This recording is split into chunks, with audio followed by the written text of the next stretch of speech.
pulls out. Had that stayed in place, she'd have survived. And you don't see that coming. You think, oh, she's going to try and reach it. Maybe she won't reach it in time. You don't think, oh, it's going to fall out. It's going to collapse. I feel like she should have maybe tried a little harder to try and climb up using the kind of the holes that were left, like Carter does when he tries to use the same exit. But she gives up a little too early. Yeah. She accepts her fate.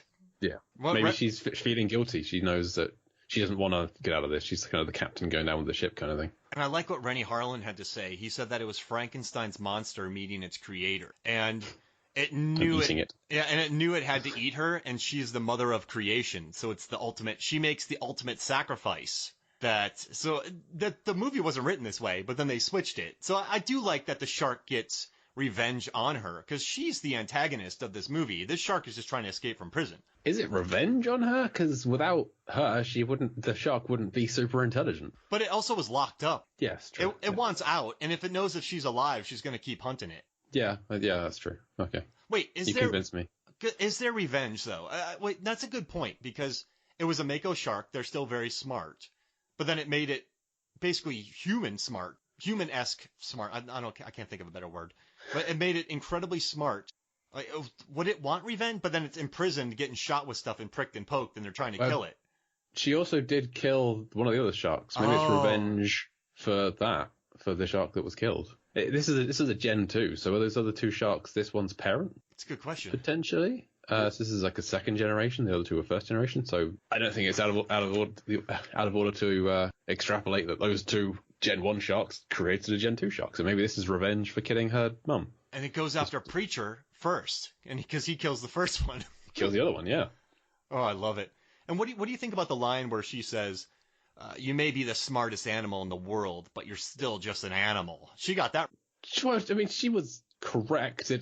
Humans are just animals. Yeah, it's true. It depends on how far you want to take it. Yeah, you're right. It does fall down to its base desire of it wants food. And it gets stuffed. I mean, yeah, it's nice. It eats, it gets filled, and then she becomes part of that explosion at the end. So bits of that meat that's flying through the air, some of that is Dr. Susan McAlester. It ate her fast. It did. It ripped her in half. Yeah, she's gone. And also too, there's how happy were you when you see LL Cool J's bloody hand reaching up? Oh, yeah, it's the best. And then the score kicks in. Oh, that's so great. And then he cocks the spear gun, which is kind of weird. Has he seen that before? Because he's kind of looking at it thinking, yeah, okay, this is just working out what it is. And then he doesn't hit exactly what he's aiming for, but he still hits a shark from a long way away, having been injured quite badly. He's still got that wound on the side of his face from falling down the stairs earlier. He's been through a lot in this film. He's almost got cooked in his own oven. But he still manages to make a half-decent shot of it. Like, if that was me using a spear gun for the first time from that distance under that amount of pressure, I'd probably fire it the wrong direction. Or just would be nowhere near the shark. I'd hit the remnants of the tower or something. You blow up the tower? Yeah. I gotta tell you, though, he's pretty good in the clutch. I mean, he gets stuck in the oven. Great. He's almost cooked. He gets out. He says, "You ate my bird," then blows it up. I have a question, too. For this, do you think the deleted scenes hurt the power of This Is for Scoggins? Because they deleted a lot of his moments with Scoggins. They do. I do want more of that backstory still in the film. The back and forth with the cake banter that they have during the party and the next day. First few times I watched this, I hadn't seen the deleted scenes, and I still got the friendship between Preacher and Scoggins, that especially like the way when Scoggins turns around, kind of the zip me up moment, and they have that little kind of friends moment before Scoggins goes off and doesn't come back, and then when Scoggins doesn't come back, Preacher is very sad. So you do understand there is a relationship between them. It's just prior to those moments, there's very little interaction between Preacher and Scoggins, which was what was cut out. And yeah, I think it would have been better with more of that. And then we have more to talk about. I also love too is that when he blows up the shark at the end, he goes, "Yeah!" But then he immediately realizes, I probably just blew up Carter, and he looks sad. Yeah, but the more important thing was blowing up the shark. I think it was more important to kill the shark than to not kill Carter for the benefit of the rest of the world. It's the needs of the many, needs of the few kind of thing. How are Carter and Preacher going to explain this? I would say just stick to as truthfully as possible. Start out with Dr. Susan McAlester, Dr. Jim Whitlock. They screwed us all over. They made these sharks super intelligent, and they were so intelligent that they killed everyone, but they weren't intelligent enough to take out me and Preacher here. Whoa. Just try and just sell out Susan and Jim immediately. It's like these guys screwed up. We did what we can. Unfortunately, Janice, Scoggins, Ida Totoro, Sam Jackson, they all lost, I'm afraid. We did it. Guys, we saved us all. If it hadn't been for us, that shark could still be out there coming for your boat right now. Because who knows, if that shark got out, didn't blow up, that boat is seconds away. They could have been next. Yeah, they would have been, mega shark versus, giant octopus when the shark jumps out of the air and eats the airplane? There we go. It would have taken out the boat. Yeah, that boat would have been toast. Yeah. Oh, wow. And also, too, I guess they have the helicopter explosion. So someone came to rescue Jim. We had an accident. And there's trace, they know about that. I mean, they can just look around. Yeah. Just look around at where Aquatica used to be. Those sharks, though, man, they came close. And I feel bad that none of them made it out. What do you think that shark would have done if it made it out? Just lived its life? Well, after eating the boat and the remnants of the boat, the people on the boat, it would have, I think it would have gone out and been a shark. Just gone out and, hunted. Probably would have been more successful at hunting the other sharks, but it's also bigger than most of the sharks. In terms of having it's a very intelligent shark, but I don't think it's going to try world domination or interstellar travel or anything. It's just I think it might be a bit of a frustrated life. Because it's stuck in the ocean with no other creatures of a similar intelligence to it, so no one to really talk to. It's going to go a little insane, would be my guess. That's tragic. Yeah. Carter did it a favor. Carter and Preacher, they did it a favor by putting it out of its misery. They blew up every bit of it, too. Yeah, it's gone. I'm kind of depressed now. That shark would have lived a very sad life. Mission accomplished. Oh, wow. There are movies like that where there's something that the world won't understand, so it has to live by itself. Yeah. Yeah. Have you seen did you see the Watchmen TV series? No, is it good?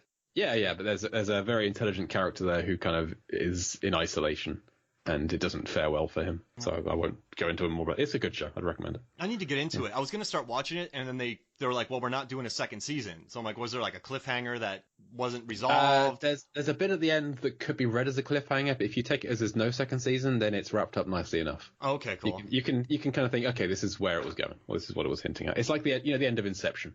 Ooh. Where it's a cliffhanger, but it's not really a cliffhanger. It works within the narrative. Because don't they establish something with his watch or DiCaprio's watch that the end is what it is?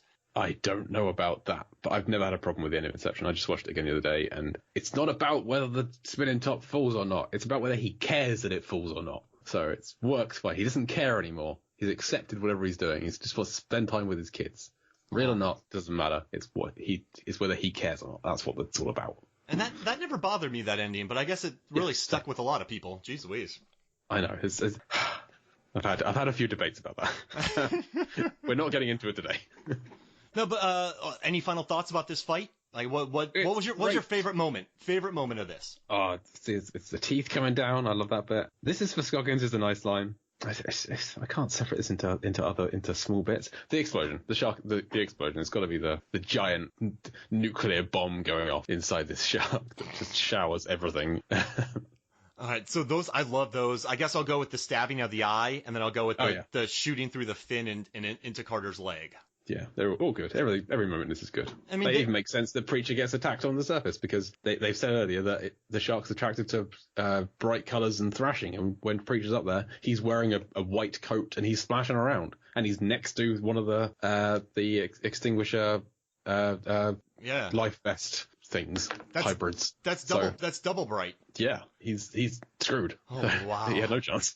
And listen, I think at the end of the day, the audience and Rennie Harlan during the test period made the right decision. I mean, to have at the end, if it would have been Carter and Susan, it would have been pretty. I don't know. I would not have liked that. So I love that at the end, it's Carter. It's kind of the two blue collar guys of the boat, and they're just kind of hanging out, and then they worry about a potential fourth shark. I love that little bit at the end, and then the boat's coming back. Now, why is the Coast Guard not coming? This movie's perfect, so I don't want to critique it. But wouldn't the Coast Guard boat have come out quicker than the staff boat? You'd think so, especially after the helicopter went down. You think when the helicopter didn't come back, something would have happened. I think that's something we'll have to talk about in a future episode of Deep Blue Sea, the podcast. We need to dig into that a bit better. And also, because we will be covering this final fight over 4 or 5 different episodes, I think. And then real quick, so on our second episode of Deep Blue Sea, the podcast, we talk about a deleted scene in Deep Blue Sea where Paul Giamatti is the Coast Guard guy trying to get his boys out there to save these people. So so listen to Deep Blue Sea episode 2. It's called Uncut Giamatti, and you will learn more about the deleted scene in the Coast Guard trying to save him. Absolutely. All right, cool. If only Nick Rehak was here to deliver some of the dialogue that Giamatti had. I gotta save my boys. All right, so if you enjoyed this episode, head over to Deep Blue Sea, the podcast, listen to that. Find us on social. Jay, do you want to tell them where it is? At Deep Blue Sea Pod on Twitter, Instagram, Facebook. deepblueseapod@gmail.com is our email address, and you can find it all there. Every week, a new chapter of Deep Blue Sea is reviewed. I love it. So, want to promote anything before we get out of here of your stuff? It's, Jay Cluett on various things. You can find me. The Lambcast is my other podcast. It's fine. Oh. Well, thank you for joining me. Hey, anytime. All right, Thanks for having me. So for me, Mark Hoffmeyer, and for Jay Cluett, this is Final Fights. We'll see you next week.